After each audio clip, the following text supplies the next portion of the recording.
నమస్కారం. నేటి వార్తలతో మీ ముందుకు వచ్చింది మీ న్యూస్ 9 టీవీ తెలుగు. జగిత్యాల రాజకీయ సమరం మున్సిపల్ ఎన్నికల వేళ ఒక్కసారిగా వేడెక్కింది.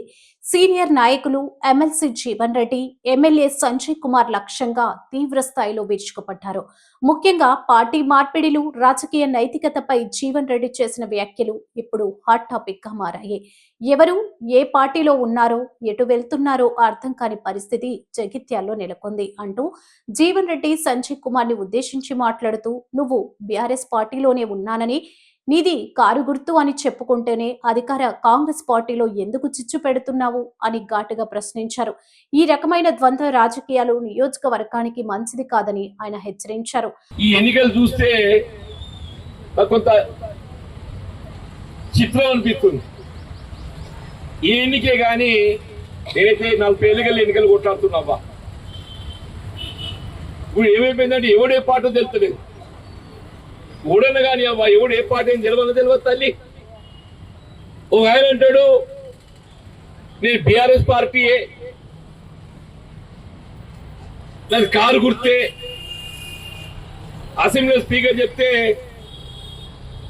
వీపుకి అనుగుణంగా నేను కారు గుర్తుగా ఓటేస్తా. మరి నిజంగా నేను కారు మనిషి అయితే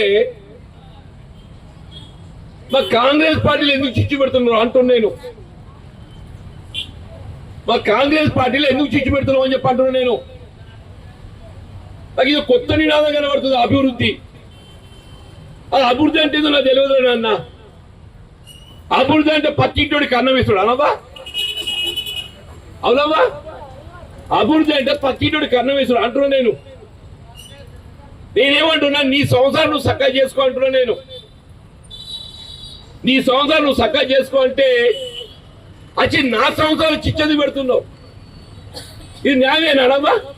అభివృద్ధి పనులపై ఎమ్మెల్యే చేస్తున్న విమర్శలకు బదులిస్తూ, నీ దృష్టిలో అభివృద్ధి అంటే నాకు తెలియకపోవచ్చు, కానీ ప్రజలకేం కావాలో నాకు తెలుసంటూ సెటైర్లు వేశారు. ఇక అత్యంత ఉద్వేగభరితంగా తన అనుచరుల గురించి ప్రస్తావిస్తూ, నా గొంతు కోయాలంటే ముందు నా భుజాలను తెగ్గొట్టాలి, ఆ భుజాలే నా కార్యకర్తలు, వాళ్లే నా బలం అంటూ భావోద్వేగంగా మాట్లాడారు.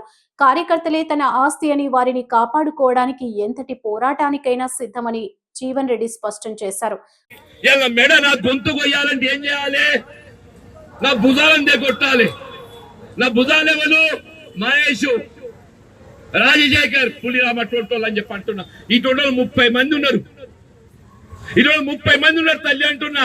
ఈ రాజకీయ రణం ముందు ముందు ఎన్ని మలుపులు తిరుగుతుందో చూడాలి. మరిన్ని అప్డేట్స్ కోసం చూస్తూనే ఉండండి మా news channel news 9 TV Telugu.